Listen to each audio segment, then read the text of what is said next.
আইনগত ব্যবস্থা নেওয়া হবে।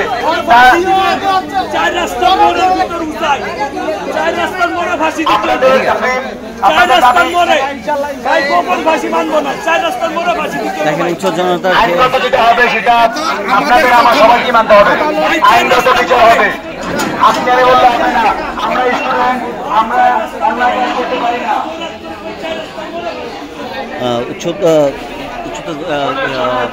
যারা রয়েছেন জনসাধারণ রয়েছেন তারা উচ্চপরা দেখতে পাচ্ছি আমরা এখানে যে আজকে শিশু ধর্ষণ মামলায় দুজন আসামিকে আনা হয়েছে এবং উচ্চতর জনতারা এখানে ভিড় জমেছেন তাদের যে ন্যায় বিচারটা পাওয়ার জন্য সেই বিষয়টা আপনাদের মাঝে তুলে ধরার চেষ্টা করছি। এখন আমরা জানবো যে আজকে যে ঘটনাগুলো ঘটছে সেই বিষয়গুলো আপনাদেরকে জানার চেষ্টা করবো আর পরবর্তী আপডেট পেতে আমাদের পেজে এবং হচ্ছে টিভি লাইভে আপনারা যুক্ত থাকুন। ধন্যবাদ।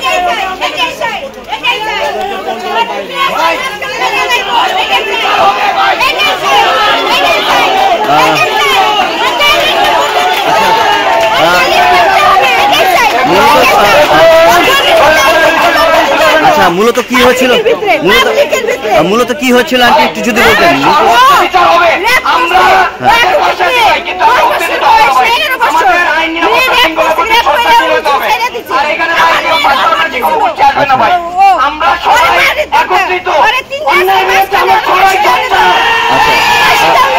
মূলত উনি কি মাদ্রাসার হুজুর ছিল নাকি শিক্ষক ছিল? হুজুর ছিল। আচ্ছা আপনার ঘটনা কিভাবে জানতে পারলেন সেই বিষয়টা যদি বলতেন আন্টি। কিভাবে জানতে পারলেন যে আপনার মেয়েকে সে ধর্ষণ করেছে বা কিভাবে? আমার মেয়ে না আমার পাশের বাসার মেয়ে। আচ্ছা আচ্ছা। আর আমার মেয়ের অফার দিছিল। হ্যাঁ। তখন থেকে কোচিং নিয়ে যায়। আচ্ছা। শাড়িটা পড়তে যায়। হ্যাঁ। তারপর দিয়ে আমি মেয়েরে যাইতে দেন। আজকে আমার মেয়ের কোনো ঘটনা এমন ঘটনা তখন কি করবে? আমি পাগল হয়ে যেতাম। পাগল হয়ে যেতাম। আপনার এই ব্যাপারটা কিভাবে নিশ্চিত হলেন সেই বিষয়টা যদি বলতেন। জি? এই ব্যাপারটা কিভাবে নিশ্চিত হলেন? নিশ্চিত হলাম কেন? আমারে দেখাইছে, আমি ওর পিছনে দেখেছিলাম, আমি পাই নাই। আচ্ছা আচ্ছা। আমার মেয়ে আছে না, মেয়ে দেখাইছে, কিন্তু কখনো গেছে না। ওই দিনে ওর মেয়ে লাইতাম আমি। আচ্ছা। ওই দিনে মেয়ে লাইতাম। আচ্ছা ঠিক আছে। ঠিক আছে ধন্যবাদ আন্টি আপনাকে। পরবর্তী আমরা এটা তদন্ত সুষ্ঠু তদন্ত করার পরে যে ওনারা কি রায় দেয় কি বিচার হয় সেই বিষয়গুলো আপনাদেরকে আইনগতভাবে এখন শুনেন। অবশ্যই আমরা তার সর্বোচ্চ বিচার অবশ্যই আমরা অবশ্যই তার সুষ্ঠু সর্বোচ্চ বিচার চাচ্ছি। ঠিক আছে ধন্যবাদ। দেখেন উচ্চ জনতা এখনো ভিতরে রয়েছেন বিকজ হচ্ছে আপনারা জানতেই পারছেন যে 10 বছর শিশু একজনকে ধর্ষণ শিশু ধর্ষণ করেছেন হুজুর সেই বিষয়গুলো আপনাকে তুলে ধরবেন।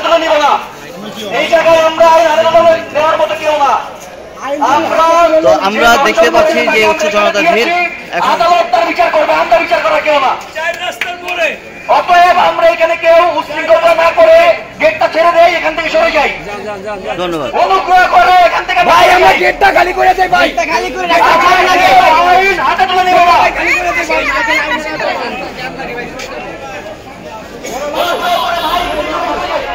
এই যে থানার এখানে কর্মরত যারা রয়েছেন দেখতে পাচ্ছেন এখন থানার সঙ্গে পুলিশ তাদের বাহিনী নিয়ে বসে আছেন। বিকজ হচ্ছে পত্রিকার নাম পত্রিকা চ্যানেল দেশপ্রেম টিভি। দেশপ্রেম টিভি। দেশপ্রেম টিভি। দেশপ্রেম। আমি নিউজ কভার করতেছি, এডিট করবো, তারপর আপলোড হবে।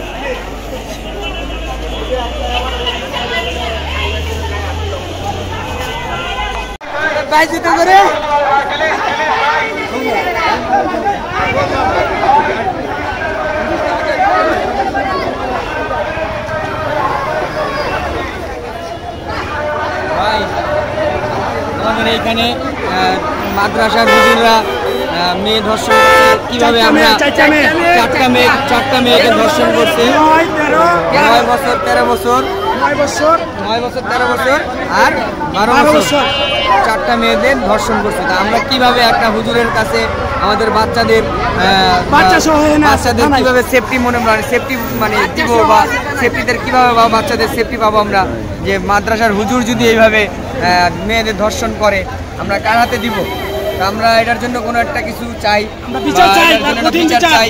হ্যাঁ কঠিন বিচার চাই। আর এটা যেহেতু হুজুররা জানি এটা আইনের মানে এইসব কাজ জানি হাতে আর তুলে না নিতে পারে, তাদের এমন শিক্ষাই আমরা চাই। হ্যাঁ আমরা আসলে অনেক কিছুই আমাদের বাচ্চাদের করতে না, আমাদের নিজস্ব এখন দিশাহারা হয়ে যাচ্ছি যে আমাদের বাচ্চাদের আমরা কি করব, যে আমরা কার ধারে দিব, কোন জায়গায় দিলে ভালো হবে। হুজুরের কাছে যদি নিরাপদ না থাকে তাহলে আমরা কই যাই? আপনার কাছে একটা প্রশ্ন, এই ঘটনা কখন ঘটছে বা কোথায় ঘটছে আপনি কি এই বিষয়ে কতটুকু জানেন? মান্ডা হায়দাইয়া মান্ডা বটতলা মসজিদের সামনে, কাজীবাড়ি গল্লির সামনে, কাজীবাড়ি।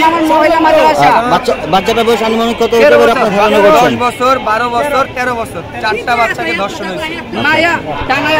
আচ্ছা, এখন এই ব্যাপারে আপনারা জনসাধারণ কি চাচ্ছেন বা কি আইনগত বিচার চাচ্ছি? বিচার চাই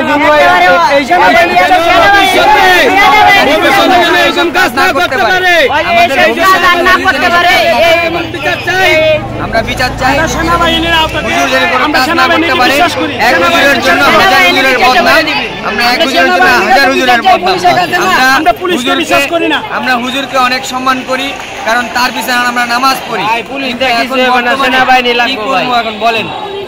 আচ্ছা, এখন আপনারা যে জনসাধারণ যে ওই যে ধর্ষণকারী এই ধর্ষণকারী যে আমরা দেখছি তার প্রতি যে প্রতিহিংসা, এই প্রতিহিংসা এই ব্যাপারে আপনি কি বলছেন? এটা কি আপনি কি সত্য, এটা কি কত যৌক্তিক মনে করছেন, অথবা আপনারা আইনগত কোনো ব্যবস্থা নিতে চাচ্ছেন কিনা সে বিষয়ে কিছু বলতেন? অবশ্যই আমরা তো আইনভাবে আমরা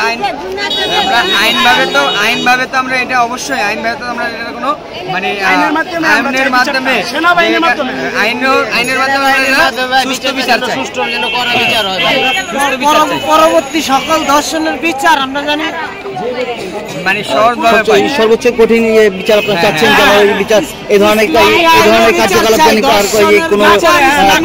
কোনো ব্যক্তি জানি এই এখন যে বিচারটা হবে সেই বিচার দেখে যেন মানুষ শিক্ষা গ্রহণ করতে পারে, সেগুলো আমরা অসংখ্য ধন্যবাদ সবাইকে। ঠিক আছে, পরবর্তী আপডেট আপনারা জানার চেষ্টা করবো। ধন্যবাদ। আসসালামু আলাইকুম।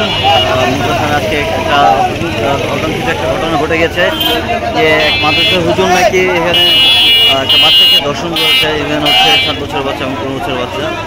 তো এই ব্যাপার নিয়ে জনসাধারণ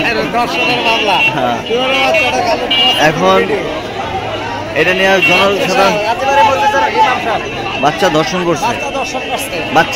করছে এখন এই ব্যাপারটা নিয়ে জনসাধারণ খুবই ক্ষিপ্ত হয়ে রয়েছেন।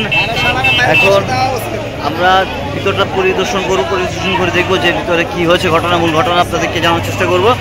তো যারা দেশপ্রেম টিভির সাথে আছেন এবং লাইভে আছেন তারা অবশ্যই ভিডিওটি বেশি বেশি শেয়ার করে দেন, যে বাংলাদেশে এখনও যে এই অনাকাঙ্ক্ষিত ঘটনাগুলো যে ঘটছে, যে ঘটাচ্ছে সেই বিষয়গুলো আপনাদের মাঝে তুলে ধরার চেষ্টা করব। এই ধরনের নিকারজনক কাজ যেন পরবর্তী কেউ না ঘটে, আজকে যে দৃষ্টান্তমূলক শাস্তির দাবি করছি।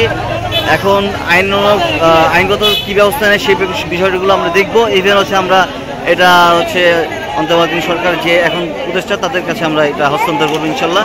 তো দেখি কতটুকু কী হয় এখন এই পর্যন্ত। ভিতরে পরবর্তীতে আপডেট আপনাদের জানার চেষ্টা করব। ধন্যবাদ।